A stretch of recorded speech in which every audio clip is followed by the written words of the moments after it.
Glenn, Tom Hitchcock here. How you doing? Yeah, very good. Thanks, Tom. Good to hear. Good to hear. Now, I can't help but go straight in on the elephant in the room. It looks like you've got the breakfast of champions behind you, and it's not pixelated, so it's real. Yes, that's right. If you're looking at the wines behind me there, I'm sitting in my office where I'm sort of loaded and ready to go. I'm a visual creature, so I've got to have all my wines around me. And I know in the Barossa, a lot of people think we drink wine for breakfast, just white wine, rosé for lunch, that sort of thing. There we are. It sounds like a 5 day well spent, to be honest with you. Um, how do I say your surname, Glenn? I'm looking at it, but Now it's Malycha. It's a tricky one. It's Polish origin, and many years ago, before or say somewhere around the 40s, yeah, it was shortened quite significantly as Polish relatives headed over to Australia. So a bit of history there with the name, I guess, up around Clare Valley, which is north of me. I'm sitting in the Barossa, so that's about an hour away. So Polish Hill River and around there, home of some very good Rieslings around Watervale. So yeah, good history there. Malycha, but it's Malycha in Poland. And the further north you go, the more that it sounds a bit like Malachi. For some reason, it got Australianised there. yeah, that's But interesting. most people just call me Mr. Bean. Sorry? Most people call me Mr. Bean or just Glenn the wine guy. There's a hospitality hangover there where my nickname is Mr. Bean, and I am stuck with it alive, Tom. There we are. At least you don't need to put out too much conversation with that with that title, eh? Yeah, that's right. A lot easier than Malika. So yeah, the Barossa Valley, nice part of the world. Clare Valley and that as well. McLaren, yeah, McLaren Valley is not a million miles away. Yeah, what brought you to that part of the world? I grew up in hospitality. I did about 2 decades in hospitality. So from dishy to running 5-star, and I did everything in between: cafes, pubs, nightclubs, you name it. So got out on good behaviour, Tom, after about 2 decades, and I morphed. I was actually invited to come up to live in the Barossa to run Vintner's restaurant, which is still running like a dream. And I couldn't resist the urge. Years ago, if you'd said go to the Barossa, I would have said, "What? I'm not even retired yet. I'll go past the Barossa to go fishing and have a ball." But I fell in love with the place, Tom. And Adelaide is still just down the road for anyone who asks. I'm about an hour away from Adelaide at the most, thanks to the expressways. But the people around here, the first thing I was told, Tom, for a guy like me who talks, under concrete with a mango in his mouth, the first thing they told me in the Barossa was shush, watch and listen, because everyone either knows everyone or they're related or both. And once I worked that out and I was accepted by the community, there's no real clickiness, like everyone still helps each other, especially in the wine game. If you had a press breakdown or a tractor bugger up or something, someone is going to stop and help you, ask you if you're all right, because with the wine business, especially, the show must go on up here. So, and it relates directly to food on the table. So it's sort of all in, despite good seasons, bad seasons, good and bad luck. It's all in. It's great. I love it. So the alcohol is pulling the community together. A nice to see a good news story there. Yeah. That sense of community and what you said was actually quite refreshing to hear, to be honest with you. Is that what attracted you to the Barossa when you visited it instead of going fishing? Yeah, I didn't know at first what I was in for, but then I realised when I was running Vintner's restaurant, it was a winemaker's playground. It was a tourist mecca. The locals supported it. And we would hear these wonderful stories, Tom, like a guy in Mexico met a guy from Japan when he was in Spain. And he said, if you're ever in the Barossa, you've got to go to Vintners. And that just blew my mind, that the Barossa sort of had this reputation. But look, the best part is, Tom, if you're driving along here and you have a flat tyre, a couple of people are going to stop and help, right? That's a good thing. For me, the worst part of being in the Barossa is when, say, the bride says, "Oh, can you just go down the road and get 2 litres of milk?" I think, I'm going to be gone 2 hours, because you go to the shops and it's like, how's the grapes? How's the vines? How's the weather? How are you? How's the kid? But I mean that in a good way. It is awesome. And you can duck and run if you want to, of course. But, the community spirit is so alive and well. And it's the same in other wine regions too. I think it's not just the wine guys. You've got packaging, bottling, hospitality, every single other aspect of the community here. It's pretty good. Pretty good. You know what? It reminds me a little bit about rural England. Obviously, I'm British myself, and the last time I was there, I was with a friend of mine, and we were very late to go and catch a train. But so we're getting a bit of a trot on, shall I say? And we got stopped so many times. And people, oh, hi, Peter. So it's my friend. And how you doing? I was, oh, lovely, really good. Can't stop in a rush. Oh, but how's your mum? Look at the weather. And they just carried, and they just wanted to talk and engage every time, irrespective Yep. of us saying how late we were, you know? It was It's nice, but it's a hindrance. Yeah, look, it's funny. Look, when I lived closer in town, your neighbours directly, you sort of nod and you wave and you pull the bins out or something and check your letterbox and that's all fine. Right now in my office, I'm out the back sort of in Eden Valley and, I'm surrounded. If there's any background noise, there's roosters and miniature goats. We won't even go there at the moment. There was parrots on the roof dancing. So audio-wise, I was a bit concerned. But look, my neighbours are quite a fair way away. But if they drive past, one's got a beer on the back of the ute there for you and the next guy's talking about sheep. But when you do see your neighbours out here, we're looking after each other as far as have you got enough rainwater, or are you worried about bushfires? Are you okay? And that's sensational that we're not in each other's faces, but we certainly watch each other's backs, which is a beautiful thing. All right. So it's fair to say the wine that you're producing comes from a community.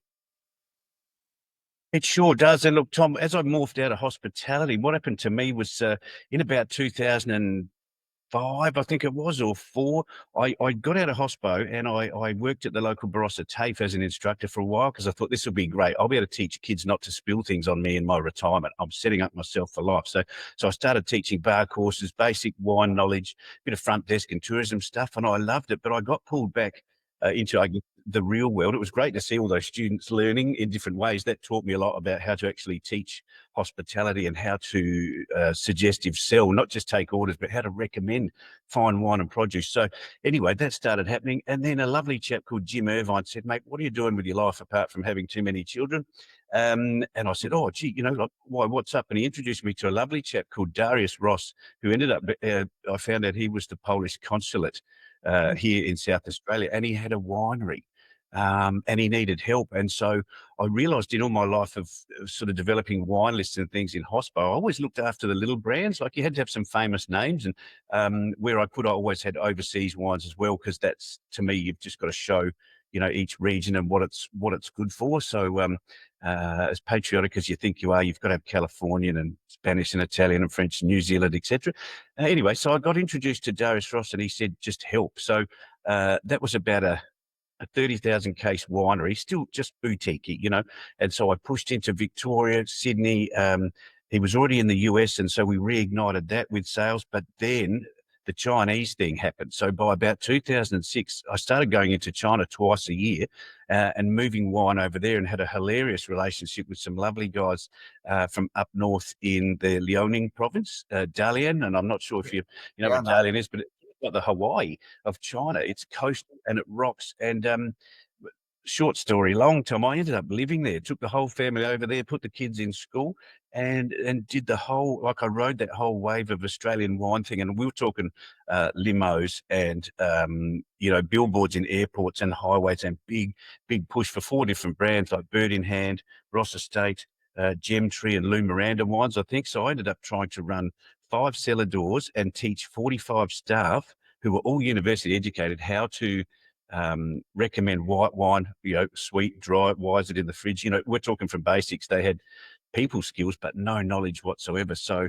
I rode that complete wave of representing Australia, because technically the government has to invite you to go over there, and you have to prove to them that there's no one else there that could do it. So it was a rock star lifestyle, but we were in big corporations, 4 and 5 star hotels, banks, just doing big training things. It was sensational, and people were lapping it up. And I know things have changed now. We're on the second wave in China, but as a result of me doing that, I sort of came back to Australia already with the job. People said, when you come back, work for me, which was real, made my head fairly fat, but it made me realize that with all those skills I'd done, cellar doors and national and local and export and everything, but I still wanted to fight for the little guys, Tom. So I ended up starting my business, Wine Pro Australia, really to help people on a part-time or casual basis, because I saw, the big guys are fine. They've got a lot of staff working for them, and big wineries have big problems and big wineries have big successes, and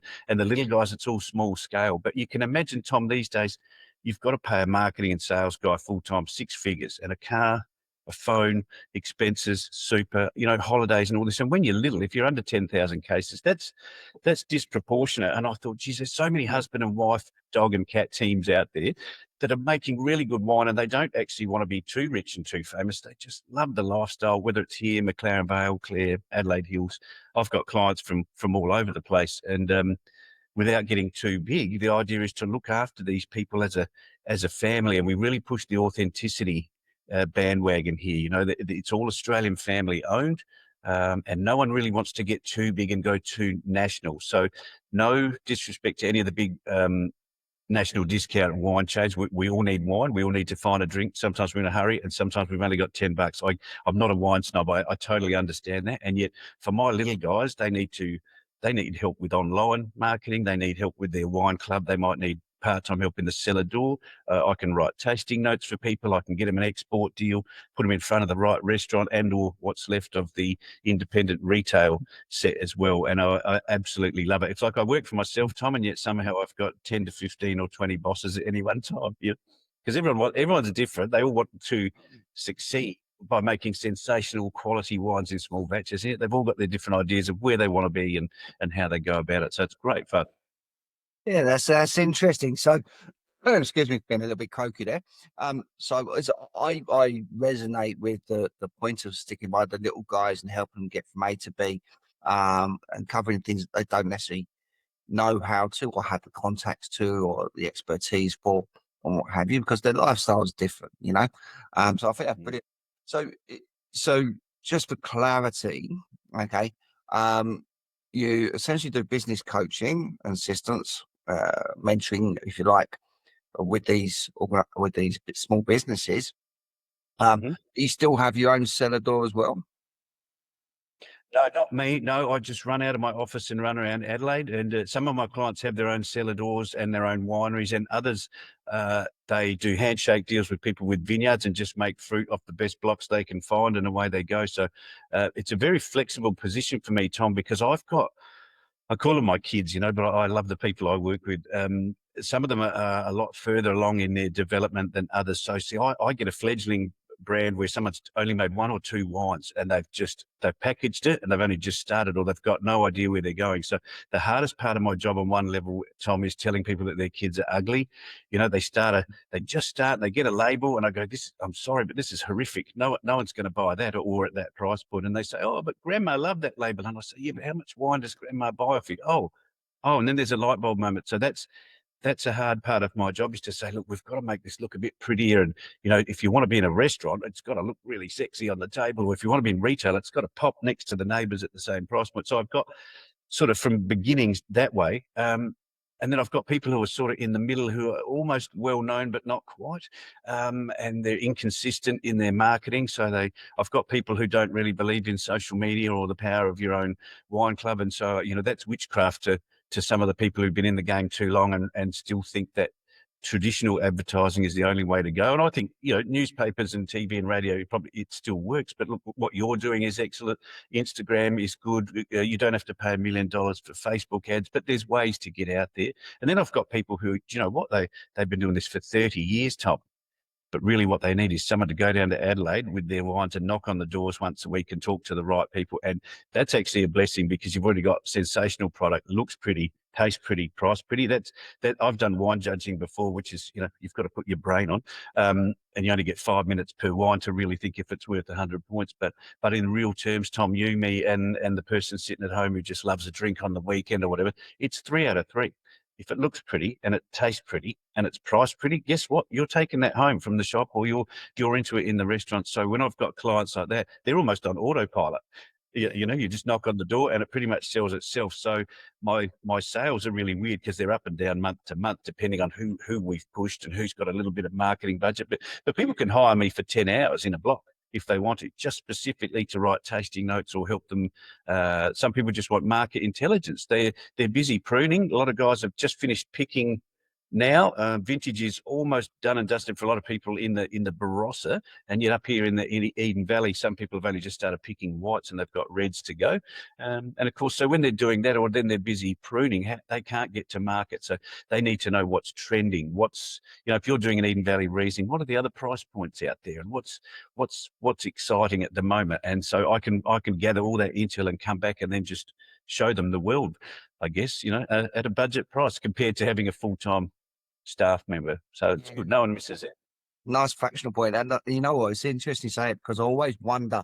Sometimes you can see a really well advertised bottle, but it's a terrible wine, and vice versa. And it's so ad hoc. You need a strong memory to remember which one was the one we liked last time. And that it seems quite a competitive space, and you want to be doing that right. One of the things that I do, I don't know if it seems to work for me, is always check the bottom of the bottle to see if my thumb gets in it. As if what I Yeah, was told that was made for silver service. So for that winery, yeah, that was better. Doesn't necessarily mean it's a good bottle. It's one of the better ones than the table wine where yeah. you can't fit thumb in. Is that right? Look, it's a good thing for me as a waiter, maitre d, restaurateur, whatever, for many years. Yes, that makes it a lot easier to pour. And you think at least the guys and girls have spent a couple of quid on a really good looking bottle, even if the wine was terrible.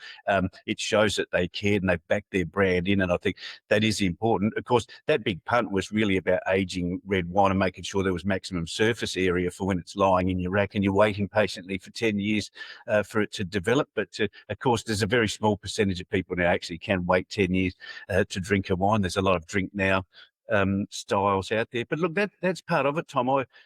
It's very hard if I dressed in a really daggy tracksuit and I went to town and I tried to represent Wine Pro and all these other brands that are in my bag, people would just go, get out. So I dress neat and play the game and have some fun with it. And it's the same with your wine. If you're backing your brand in, your label's got to be pretty, and it can't be the cheapest paper and the thinnest glass and the good old plain cap. It doesn't really work. People don't find confidence in it. And the worst thing is when you pour the wine and it's sensational, Tom.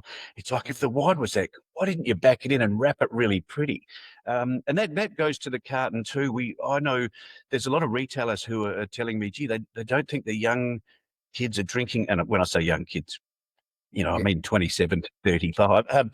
They're not coming to my store anymore. Well, they're partying at home now, Tom. They might still have disposable income, but have a look at this. Within 3 thumbprints on my phone, I've got someone knocking on the door with the wine I just ordered. Then my mates are coming over for dinner, like my folks did in the 70s. There's a resurgence of dining at home and getting maximum bang for buck without necessarily going to the wine bar or the restaurant 3 times a week. And a lot of people with disposable income, I see them in Adelaide in the heart of our dining precinct there.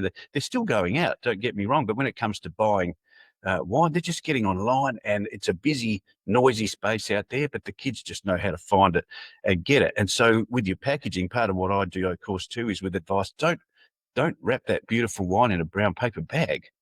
You know what I mean? Like, if that wine's being delivered to a restaurant in Adelaide, 1,000 eyes have seen your brand go past, on the sack truck as it goes into the restaurant. And to me, when someone knocks on the door and there's your order of something that you're busting for, whether it's motorcycle accessories or whatever, or wine, we're all 7 years old. We hear the doorbell, we go, I know that's that thing I ordered. And we run to the door all excited. And when you open the door, to see that box with all that branding on it too, it's like chocolate, isn't it? Or, so you might as well put all that effort into making the box pretty too, because then there's a memorable feel-good moment when I got it. And then, of course, you're busting it open and there's the wine you found. So, and then I encourage people to have a little message in that box as well, like a thank you note, so when you bust it open and you're all excited, yeah, look, they like me, thanks. And that's that brand association. It's simple, it's not nailing anyone's foot to the floor. It's just good old-fashioned hospitality and feel good. When it comes to boutique brands, it's all part of it. I love that, and I like how you got excited by it as you're talking. It shows that you've got that passion for it.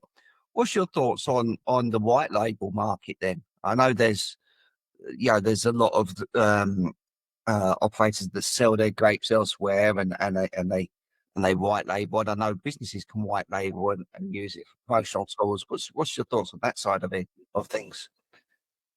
It is interesting, Tom. Great question. Look, the grapes keep growing. And so, every year you're going to go out there and find that you've got either lower yields, higher yields, but it's got to go somewhere. The birds can't all eat it. So what do? When you're little, I guess there's a big magnifying glass on your business where you only have a cash crisis once. So if sales are slow, you start to look for opportunities to sell bulk tonnage, like grapes for someone else to press, turn into juice. You might have the option, if you're lucky, to press out grapes that you've picked and then put them in storage, whether that's red in barrels, white in stainless steel, and hang on to it until such time as you might need it or someone knocks on the door. When there's there's actually a global wine head-scratching event happening, shall we say, right now. We've got a huge lake of wine around the world at the moment, and sales have sort of slowed down. And look, if you go back in history, it's always up and down.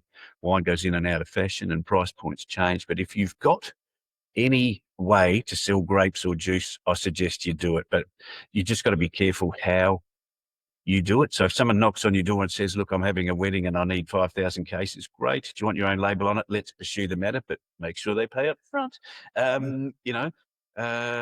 I think if we do it too much, we're in trouble. A lot of people who shop at the big box stores really don't look at the bottom of the back label to see where their wine is coming from. So there's a lot of brands out there that look sensational. They look like they've come from an estate and they've got a numbered bottle and they've got a signature. They've got all the luxury cues of a $50 plus wine bottle, but it's at $14.99, and you think, yeah, that's genuine. You're halfway home and you go, or halfway drinking it at home and you go, actually, it's not that good. And you look on the back and you go, oh, it's made by some other dude. And so there's a disappointing moment where, oh, is that going to happen to me again?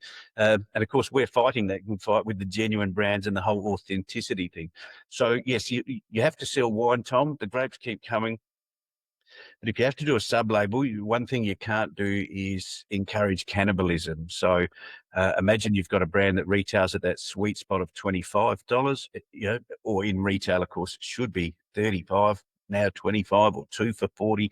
Retailers, they can't help it. They love playing those games with people, and it works. But if you think times are slow and I've got some gear in a tank and I couldn't sell it either as fruit or bulk, I know what I'll do. I'll bottle some extra, make up a new brand and sell it for $10. No, because 1,000 times nothing is still nothing. And, that's what happens when you get too big. You end up moving 1 million cases and you make 10 cents a case. Well, that's pretty hard work. Wouldn't you rather sell 10,000 cases and make, $20 a case?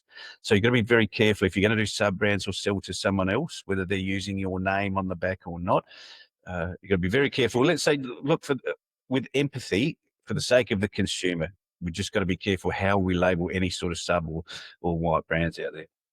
I think that's probably some messages there for other business sectors and services and products as well. And there's a lot of cannibalization out there for sure. And if we don't desensitize ourselves to the end user, then that's really where we need to sort of keep our calibration point based on, I guess. Yeah, I think so. And where I can, I read a lot of stats, but I do try to keep the blinkers on. If there's troubles out there, that's fine. But I'm looking after a ragtag bunch of fugitives going through space where no one's ever been. No, I'm looking after all these beautiful people who are doing the right thing. And there's statistics towards maybe a bit of lower alcohol. There's statistics that lean towards the next generation thinking, look, if you're recycling water and you've got solar panels on your roof, I like you. You're ethical. There's something to do with that. There's other people who I think they're sniffing out labels on their food more now. And look, up here, of course, I go to the local butcher. I go to the local Mount Pleasant market every week if I can. And that's the vibe of the community. We've got the local fruit and veg people, the milk people, the baker, the whole thing. And I love that part of the community. We're all swapping money each and every which way and keeping everyone alive. And we find more people coming up from Adelaide, driving up and lining up to get in this tiny little Mount Pleasant butcher shop because they've heard about it or seen it. And they're after genuine, Tom. They're after local. And when you give the local guy $20, you drive home and you feel better. You can't help it. It's not a trick. Try it, and so corporate brands will always be there. Of course, we're all in the mix together. And yet these trends are leaning towards genuine authenticity. And even the gin producer I've got here who does rum, moonshine, vodkas, limoncellos, etc. at Robert's Dog Distillery, you go out the back there and you can see Rob actually distilling his own spirit. So he's not buying in pre-made spirit and digging in botanicals. It's from scratch. And so for that reason, they belong with me in my portfolio. So interestingly enough, yeah, it's okay. You know, when you're in a hurry, you just want a $20 wine. That's great. Doesn't matter where it comes from, Tom, and I'm no different to anyone else. But there's a lot more people leaning into genuine and you know, feeling good about where they're spending their money. I like that. As we talk about authenticity a lot on this podcast, because obviously, you know, as you know, there's no set questions. It's just a conversation. Mm. Yeah, I'm croaky on this. I'm not going to edit this out. You know, people swear, my dog starts snoring, whatever.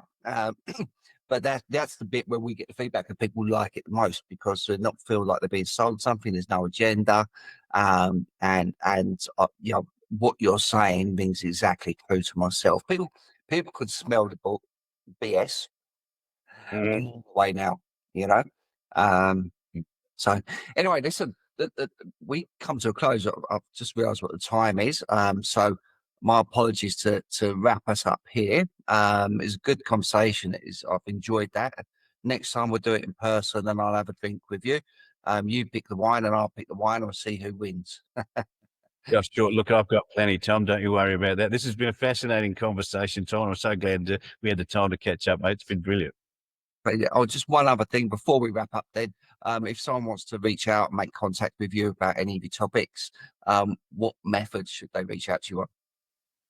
Oh, am I allowed to sing out my phone number or, you know, you can find me on Phone number and Instagram. email I'd probably put in the comments, I would say. But Yep. are you on LinkedIn? Is there a website? Or? Sure, you can find me, Glenn Malycha, and I don't care how you pronounce it, but you just type in Glenn Malycha or even Glenn the Wine Guy, and it's very embarrassing to my children, but I do show up on Google a fair bit.